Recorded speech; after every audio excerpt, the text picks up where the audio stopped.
Hello बच्चों, मैं doctor नवलदे Bharti. आज हम लोग वेजिटेबल साइंस में सेकंड मॉक टेस्ट को डिस्कस करेंगे, which will again on the bulb crops. ठीक है, तो फर्स्ट मॉक टेस्ट को हमने डिस्कस कर लिया था। उससे रिलेटेड आपकी जो भी क्वेश्चंस थे उसको भी हमने अपने एक वीडियो से सॉर्ट आउट कर ही दिया है। तो आज ये सेकंड मॉक टेस्ट है, अगेन जो है बल्ब क्रॉप में अनियन से रिलेटेड, जो कि बहुत ही इंपॉर्टेंट क्वेश्चंस है जो एग्जाम्स में पूछे गए हैं। ठीक है, तो चलिए स्टार्ट करते हैं। Question number 1, which country ranks first in onion production, यानी प्याज उत्पादन में कौन सा देश जो है वो अग्रणी है पूरे विश्व में, है ना। तो चलिए हम ऑप्शन बताते हैं आपको। चाइना, बी है इंडिया, सी है यूएसए और डी है पाकिस्तान। इन चारों कंट्रीज में कौन सी कंट्री जो है वो अनियन प्रोडक्शन में लीड कर रही है? तो इसका करेक्ट आंसर है चाइना। देखिए, चाइना जो है पूरे वर्ल्ड में फ्रूट्स और वेजिटेबल पॉइंट ऑफ व्यू से या हॉर्टिकल्चर के पॉइंट ऑफ व्यू से देखा जाए तो पूरे वर्ल्ड में हॉर्टिकल्चर क्रॉप का सबसे मैक्सिमम प्रोडक्शन जो है चाइना करता है। तो अनियन भी सबसे ज़्यादा जो है चाइना में इसका जो है उत्पादन होता है। उसके बाद सेकंड हमारी पोजीशन है इंडिया की। तो ये भी क्वेश्चन पूछा जाता है बहुत बार कि इंडिया की कौन सी रैंक है अनियन प्रोडक्शन में, तो वो है सेकंड। इंडिया जो है पूरे वर्ल्ड में फ्रूट्स और वेजिटेबल में सेकंड पोजीशन है चाइना के बाद। पूरे वर्ल्ड में सबसे पहले सबसे ज़्यादा प्रोडक्शन फ्रूट्स वेजिटेबल का चाइना करता है, उसके बाद इंडिया हम करते हैं, है ना। तो ये हमेशा ध्यान रखिएगा कि चाइना अनियन प्रोडक्शन में फर्स्ट है, इंडिया जो है अनियन प्रोडक्शन में सेकंड है, और थर्ड है यूएसए और फोर्थ है पाकिस्तान। तो ये जो ऑप्शंस हैं ये मैंने सीरीज में दे रखे हैं। ठीक है, उसके बाद second question, which country ranks first, second question, leading exporter of onion in world, यानी वर्ल्ड में विश्व में अनियन का लीडिंग एक्सपोर्टर कौन है, कौन सी कंट्री है जो अनियन का सबसे ज़्यादा निर्यात करती है। ठीक है, तो चलिए ऑप्शन देखते हैं। इंडिया, सेकंड ऑप्शन है नीदरलैंड, थर्ड ऑप्शन है मैक्सिको, फोर्थ ऑप्शन है चाइना। ठीक है, ये चार कंट्रीज हैं। तो इन चारों कंट्रीज में देखिए, चाइना में प्रोडक्शन तो ज़्यादा होता है, लेकिन चाइना जो है सबसे ज़्यादा एक्सपोर्टर नहीं है। एक्सपोर्टर है पर जो है सबसे बिग एक्सपोर्टर नहीं है। सबसे बिग एक्सपोर्टर है या लीडर जो एक्सपोर्टेशन में है अनियन के, वो है नीदरलैंड। नीदरलैंड के बाद सेकेंड नंबर पे चाइना पूरे विश्व में प्याज का निर्यात करता है, दूसरे नंबर पर। तीसरे नंबर पर हम करते हैं इंडिया, और चौथे नंबर पर है मैक्सिको। तो ये थोड़ा सा आप याद रखिएगा कि नीदरलैंड जो है वो लीडर है प्याज के निर्यात को लेकर के, चाइना सेकंड पर है, और हम लोग प्रोड्यूसिंग इंडिया जो है सेकंड प्रोड्यूसर है और थर्ड एक्सपोर्टर है। ठीक है, देखिए अनियन से रिलेटेड ये जो क्वेश्चन है ये इसलिए डिस्कस कर रहे हैं कि इस तरह के क्वेश्चन हर क्रॉप में नहीं पूछे जाते। इस तरह के क्वेश्चन उन्हीं क्रॉप्स में पूछे जाते हैं जो इंटरनेशनल मार्केट में जिन फसलों का ज़्यादा आयात निर्यात होता है, जैसे आलू, प्याज, टमाटर। ये तीन फसलों का अगर सब्जियों की बात की जाए तो एक्सपोर्ट इंपोर्ट में इन तीन सब्जियों का आपको ज़रूर से ज़रूर डेटा पता होना चाहिए कि कौन सी कंट्री कितना एक्सपोर्ट करती है, कितना इंपोर्ट करती है, किस कंट्री में प्रोडक्शन ज़्यादा होता है, एरिया ज़्यादा है, ये सारी चीज़ें। इसीलिए हम लोग अनियन से रिलेटेड इसको पढ़ रहे हैं, क्योंकि आलू के बाद दूसरी सबसे ज़्यादा खाई जाने वाली अगर कोई वेजिटेबल है तो वो है अनियन, है ना। तो उसके बाद चलिए थर्ड क्वेश्चन देखते हैं।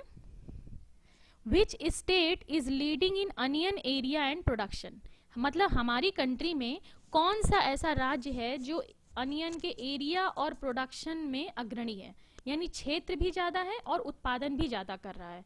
तो ऑप्शन है हमारे पास उत्तर प्रदेश, सेकंड है गुजरात, थर्ड है वेस्ट बंगाल, फोर्थ है महाराष्ट्र। ये चार स्टेट है।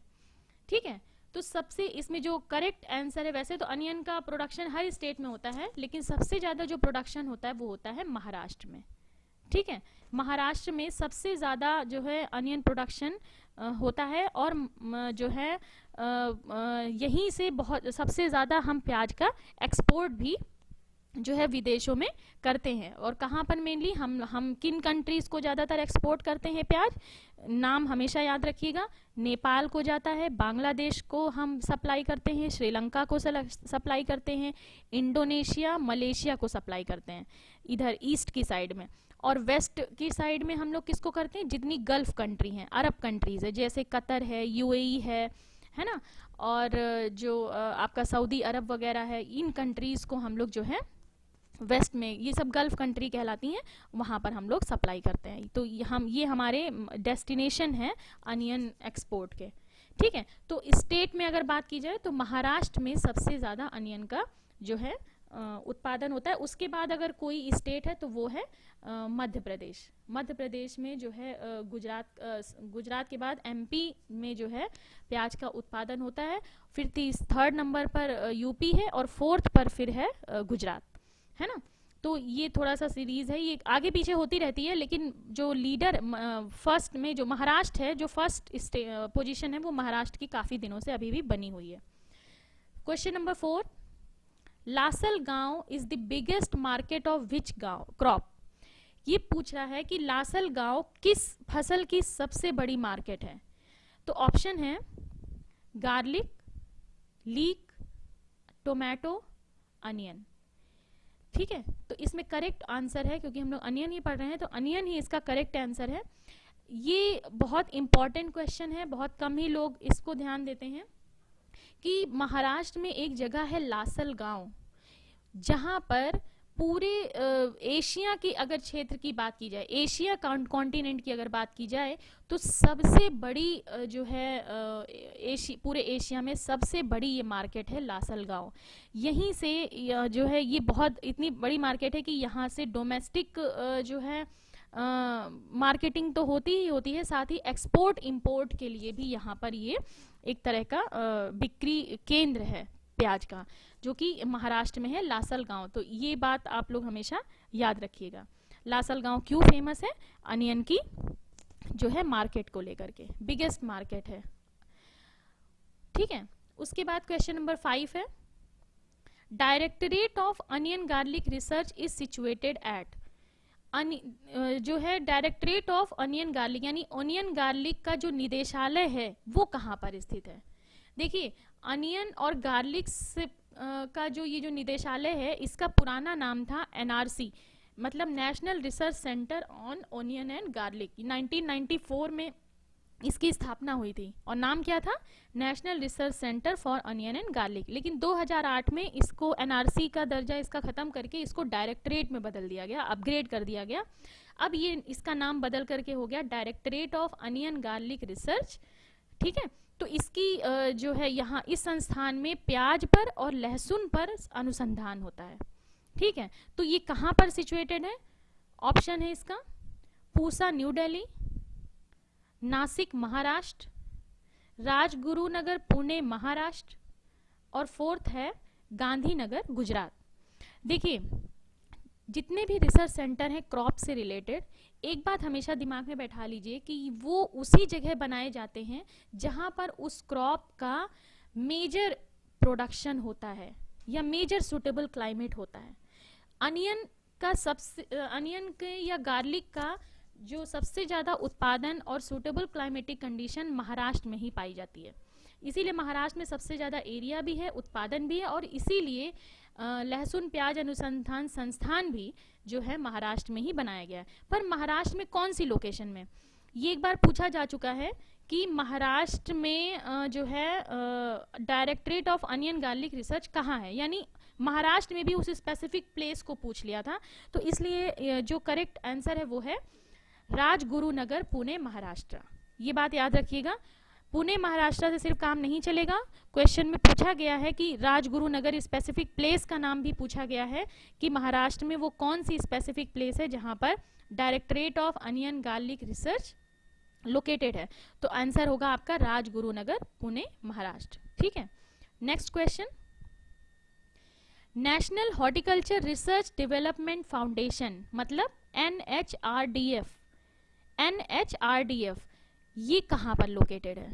देखिए, ये जो NHRDF है, national horticulture research development foundation, ये भी एक बहुत बड़ा शोध संस्थान है जो कि प्याज और लहसुन पर रिसर्च करता है, और भी हॉर्टिकल्चर क्रॉप पर करता है, पर प्याज और लहसुन पर ज़्यादा रिसर्च करता है। इसकी लोकेशन कहाँ है? ये है नासिक महाराष्ट्र, राजगुरुनगर महाराष्ट्र, राजकोट गुजरात, और डी ऑप्शन है मुजफ्फरपुर बिहार। तो देखिए, राजगुरुनगर महाराष्ट्र में तो हम लोगों ने भी डिस्कस किया कि directorate of onion garlic research है, ठीक है। जो ये NHRDF है ये भी महाराष्ट्र में है, पर ये राजगुरुनगर पुणे महाराष्ट्र में ना होकर के ये नासिक महाराष्ट्र में है। तो इसका करेक्ट आंसर है नासिक महाराष्ट्र। तो ये बात याद रखिएगा कि जो है लहसुन प्याज से रिलेटेड दो सबसे बड़े रिसर्च इंस्टीट्यूट हैं अपने इंडिया में, वो है जो कि सिर्फ अनियन गार्लिक पर ही मेजर रिसर्च करते हैं। तो एक हो गया directorate of onion garlic research जो कि राजगुरुनगर महाराष्ट्र में है, और दूसरा है national horticulture research development foundation NHRDF जो कि नासिक महाराष्ट्र से है। अगर आपको याद हो, हम लोगों ने जब वीडियो पढ़ा था तो यहाँ से रिलीज वेराइटीज़ को डिस्कस किया था कि जो भीमा करके जो वेराइटीज़ हैं, है ना, भीमा सुपर, भीमा राज, तो ये सब जो वेराइटीज़ हैं प्याज की, ये directorate of onion garlic research से जो है प्रोड्यूस की गई हैं, राजगुरुनगर में जो लोकेटेड है। और जितनी भी वैरायटी एग्री फाउंड करके नाम से है, एग्री फाउंड है ना, तो वो NHRDF से रिलीज्ड वैरायटी है ना, क्योंकि NHRDF जो भी वैरायटी रिलीज करता है उस वैरायटी के आगे एग्री फाउंड लगाता है, और directorate of onion garlic research जो भी वैरायटी रिलीज करता है उसके आगे भीमा लगाता है। तो ये बात ध्यान रखिएगा कि लहसुन प्याज की जो ज़्यादातर वैरायटीज जो है वो यहाँ से रिलीज है। तो NHRDF की लोकेशन कहाँ है? नासिक महाराष्ट्र। नेक्स्ट क्वेश्चन है, onion cultivars grown in plains of India, मतलब इंडिया के मैदानी भाग में किस प्रकार का अनियन जो है कल्टीवेट किया जाता है, कौन सा अनियन के कल्टीवर को जो है कल्टीवेशन किया जाता है। क्योंकि हम लोगों ने पढ़ा था अनियन जो है कई प्रकार के होते हैं, जो लॉन्ग डे टाइप के भी होते हैं, शॉर्ट डे टाइप के भी होते हैं, है ना। तो उस बेस पर ये पूछ रहा है। तो पहला ऑप्शन है लॉन्ग डे टाइप, दूसरा है डे न्यूट्रल टाइप, तीसरा है शॉर्ट डे, और डी है बोथ A एंड C, यानी लॉन्ग डे टाइप भी और शॉर्ट डे टाइप भी। तो इसमें जो करेक्ट आंसर है वो है शॉर्ट डे टाइप। हमारे यहाँ जो मैदानी भाग में जो हम लोग प्याज की खेती करते हैं, यहाँ पर शॉर्ट डे टाइप का अनियन कल्टीवेट करते हैं। क्यों? क्योंकि देखिए अनियन हमारे यहाँ जो प्याज का जो बल्ब है उसके डेवलपमेंट के लिए जो है दो तरह के प्याज होते हैं। एक तरह का प्याज ऐसा होता है जो शॉर्ट डे में भी बल्ब फॉर्मेशन हो जाता है, यानी 8 से 10 घंटे की भी सनलाइट की अगर अवेलेबिलिटी है और कूल टेम्परेचर है तो बल्ब अच्छा खासा डेवलप हो जाता है। और दूसरी कैटेगरी का जो प्याज है लॉन्ग डे टाइप है, वो होता है कि जब तक इसको 12 से 14 घंटे तक की जो है सनलाइट ना मिले, 12 to 14 आवर्स, इतनी सनलाइट चाहिए बल्ब डेवलपमेंट के लिए, यानी 12 घंटे से कम की सनलाइट अगर मिलेगी तो बल्ब का डेवलपमेंट नहीं होगा। तो अब ये क्वेश्चन क्या पूछ रहा है, onion cultivar grown in plains of India, यानी हमारे यहाँ के मैदानी इलाकों में, मैदानी इलाका मतलब हमारे यहाँ का जो नॉर्थ इंडिया या साउथ इंडिया वाला पहाड़ी क्षेत्र नहीं, जो इधर यूपी से लेकर के और बाकी साउथ तक का जितना पार्ट है, यहाँ पर कौन सी वैरायटी प्रोपोगेट की जाती है। तो ये आप यहाँ के उससे अनुमान लगाइए कि यहाँ पर डे लेंथ कितनी पाई जाती है, ये आपको पता होना चाहिए। इस तरह अनियन में भी पूछ सकता है, पोटैटो में भी पूछ सकता है ये क्वेश्चन। अभी हम लोग जब पोटैटो पढ़ेंगे तो उसमें भी देखिएगा ये क्वेश्चन बहुत इंपॉर्टेंट टाइप से पूछा जाएगा। प्लेन्स, जो इंडिया का जो प्लेन वाला रीजन है, यहाँ पर अनियन का जब कल्टीवेशन का टाइम होता है, यानी विंटर्स का जो टाइम होता है, उस समय डे लेंथ जो है हमारे यहाँ शॉर्ट होती है, दिन हमारे यहाँ छोटे होते हैं। ठंडियों में आपको पता होगा दिन छोटे होते हैं, यानी जल्दी देर में सूरज उगता है और बड़ी जल्दी वो ढल भी जाता है ना। तो डे लेंथ हमारे यहाँ लंबी नहीं होती, तो इसीलिए हमारे यहाँ लॉन्ग डे टाइप की वैरायटी जो है यहाँ पर नहीं यूज़ किया जाता, क्योंकि लॉन्ग डे वैरायटी अगर हम यहाँ कल्टीवेट करेंगे तो उसमें बल्ब डेवलपमेंट नहीं होगा। तो हम यहाँ कौन सी वैरायटी कल्टीवेट करते हैं, शॉर्ट डे टाइप की, ठीक है ना। तो ये बात आप थोड़ा सा ध्यान रखिएगा। उसके बाद क्वेश्चन नंबर 8 है, onion is self pollinated crop, cross pollinated crop, often cross pollinated crop, या ऑल ऑफ द अबव।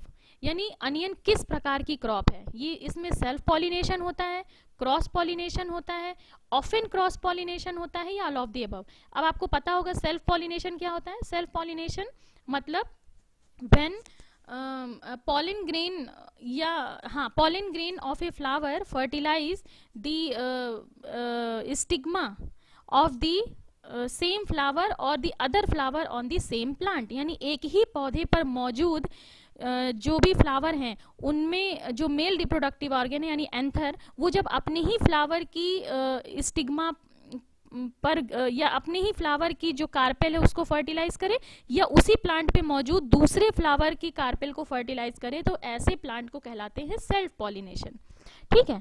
दूसरा क्रॉस पॉलिनेटेड टाइप के कौन से होते हैं, मतलब जब एक प्लांट पर मौजूद फ्लावर का जो मेल रिप्रोडक्टिव पार्ट है वो किसी दूसरे प्लांट पर मौजूद फ्लावर की फीमेल को जब पॉलिनेट करे, तो ऐसे पौधे कहलाते हैं cross pollinated type. Often cross pollinated मतलब क्या होता है।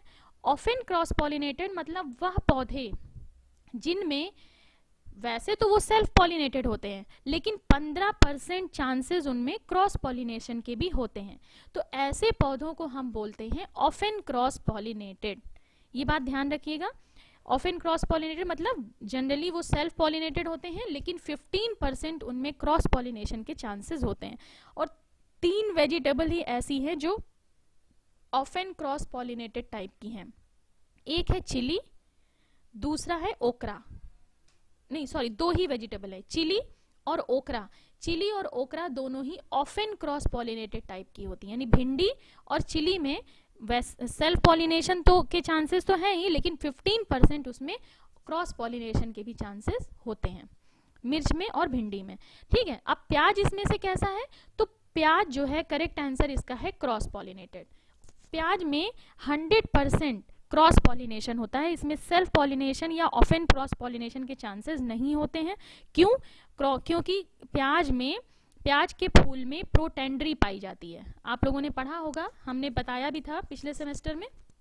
प्रोटेंड्री का मतलब होता है कि फूल में जब मेल पार्ट पहले मैच्योर हो जाए और फीमेल पार्ट बाद में मैच्योर हो, तो ऐसे जो है फसलों में जो है सेल्फ पॉलिनेशन के चांसेस नहीं होते। क्यों? क्योंकि जब तक फीमेल का स्टिग्मा जब रिसेप्टिव होता है तब तक जो है मेल के एंथर जो है या पॉलिन ग्रेन वो झड़ जाते हैं, वो जो है वो गिर जाते हैं।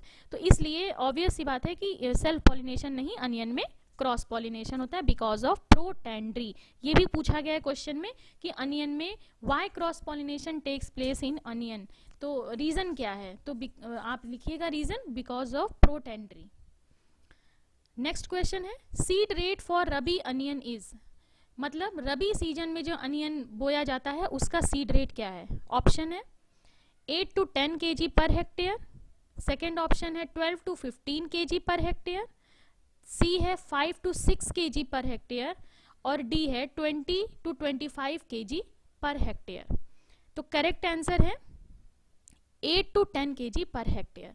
हमने आप लोगों को बताया था वीडियो लेक्चर में, जब अनियन कल्टीवेशन पढ़ रहे थे तो हमने बताया था कि जो रबी सीजन की क्रॉप होती है उसमें 8 से 10 किलो सीड सफिशिएंट रहता है और जो खरीफ सीजन की क्रॉप होती है उसको 12 से 15 kg चाहिए। तो इसमें जो है ये बात हमेशा याद रखिएगा कि खरीफ सीजन के लिए ज़्यादा बीज इसलिए लगते हैं क्योंकि उस समय मॉर्टेलिटी रेट ज़्यादा होती है, मतलब मृत्यु दर, पौधों की मृत्यु दर ज़्यादा होती है, यानी ज़्यादा बीज डालेंगे क्योंकि कम से कम 10 to 5% पौधों में डेथ रेट होती है, इसलिए हम थोड़ा बीज बढ़ा करके नर्सरी करते हैं। लेकिन रबी सीजन में मॉर्टेलिटी इतनी नहीं पाई जाती तो हम इसलिए बीज 8 से 10 kg बीज भी सफिशिएंट रहता है। ठीक है। तो रबी सीजन में 8 से 10 kg और खरीफ सीजन में 12 to 15 kg। Question number 10 planting density या फिर spacing of onion is, onion को कितनी कितनी दूरी पर लगाया जाता है, मतलब स्पेसिंग क्या है या पौधों कितने पौध घनत्व को सुटेबल माना गया है अनियन के लिए। तो पहला ऑप्शन है 10 into 10 सेंटीमीटर, दूसरा है 15 into 10, सी है 10 into 8, डी है 20 into 10। तो करेक्ट आंसर है इसमें बी है 15 into 10 सेंटीमीटर। ये सब कुछ ऐसे क्वेश्चन है जिनको आपको हमेशा के लिए याद रखना ही रखना पड़ेगा। ठीक है ना। तो 15 इंटू 10 सेंटीमीटर, ये इतनी दूरी पर यानी 15 सेंटीमीटर जो है रो टू रो डिस्टेंस होनी चाहिए, और 10 सेंटीमीटर प्लांट टू प्लांट जो है वो डिस्टेंस होनी चाहिए अनियन के लिए, चाहे खरीफ का हो चाहे रबी का हो।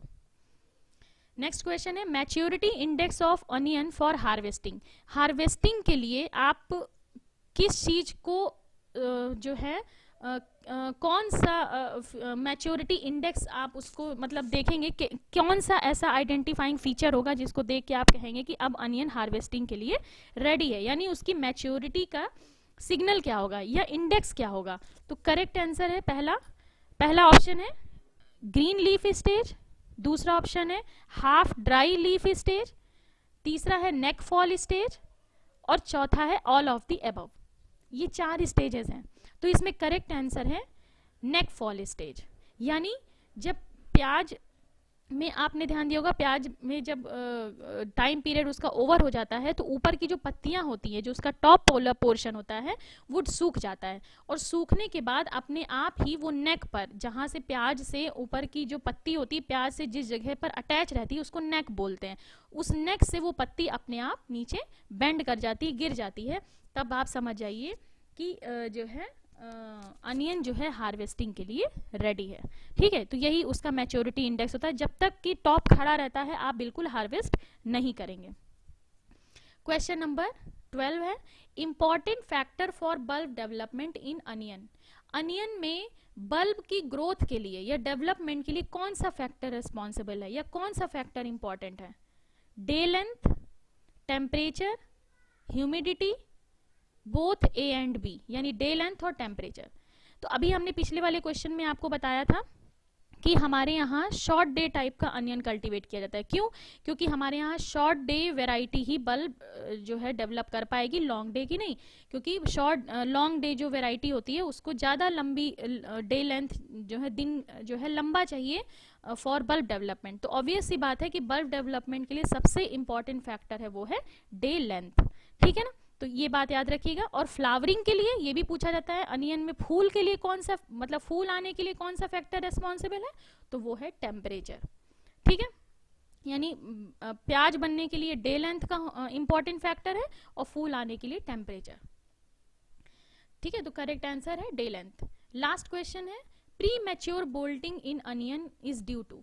अनियन में जो प्री मैच्योर बोल्टिंग हो जाती है, यानी समय से पहले जो फूल आ जाता है अनियन में, क्योंकि अनियन बाइनियल क्रॉप है, यानी एक साल उसकी वेजिटेटिव ग्रोथ होनी चाहिए और सेकेंड ईयर में मतलब वो रिप्रोडक्टिव ग्रोथ में जाता है, सेकेंड ईयर में फ्लावरिंग होती है। लेकिन कभी कभी आप देखिए कि आप जिस साल प्याज लगाते हैं, बोते हैं, उसी साल प्याज में फूल आ जाता है, तो वो जो है नॉर्मल कंडीशन नहीं है, वो एक तरह का डिसऑर्डर है ना। डिसऑर्डर कैसा है कि समय से पहले ही फूल आ जाना, प्री मैच्योर बोल्टिंग, मतलब समय से पहले फूल आ जाने को बोलते हैं प्री मैच्योर बोल्टिंग। और वो किस वजह से होता है? Low temperature, high temperature, short day length या बोथ ए एंड बी, यानी कौन सा कारण है? तो हमने भी बताया पीछे वाली स्लाइड में कि फ्लावरिंग के लिए टेम्परेचर जो है वो रिस्पॉन्सिबल होता है ना, लेकिन बोल्टिंग के लिए टेम्परेचर, अब ये तो कंफर्म हो गया कि टेम्परेचर रिस्पॉन्सिबल है, तो सी और डी ऑप्शन तो बिल्कुल नहीं हो सकता है ना, सॉरी सी ऑप्शन तो बिल्कुल नहीं हो सकता। अब ए, बी और डी में कोई होगा, तो इसमें करेक्ट आंसर जो है वो है लो टेम्परेचर, यानी बहुत लो टेम्परेचर हो जाता है, बिलो 15 डिग्री सेंटीग्रेड ठंडियों में जब आप प्याज की खेती करते हैं। तो अगर टेम्परेचर 15 या 10 से भी नीचे कभी कभी चला जाता है और 2-3 दिन के लिए भी चला गया, तो वो सफिशिएंट होता है पौधे में फूल आने के लिए, है ना। इसीलिए पौधे में, प्याज के पौधे में बल्ब डेवलपमेंट रुक जाता है और फिर तुरंत प्याज में फ्लावरिंग स्टेज में वो एंटर कर जाता है, और फिर होता है कि हमारी फसल को वो के लिए वो नुकसानदायक है। तो ये सारे क्वेश्चन जो है अनियन से रिलेटेड थे, इनको भी आप पढ़ के हमेशा के लिए याद रखिएगा और समझ लीजिएगा। ठीक है, अभी 2-4 मॉक टेस्ट अनियन पर और होंगे, फिर अनियन से रिलेटेड सारे क्वेश्चंस जो है बल्ब क्रॉप से रिलेटेड, मतलब अनियन पर नहीं, बल्ब क्रॉप से रिलेटेड 2-4 मॉक टेस्ट और हैं, फिर उसके बाद हम लोग जो है रूट क्रॉप्स पर आएंगे। ठीक है, इस तरह से करके धीरे धीरे जो भी इंपॉर्टेंट क्वेश्चंस बेसिक पूछे गए हैं अब तक एग्जाम्स में, उन सबको हम लोग कवर करेंगे। Thank you.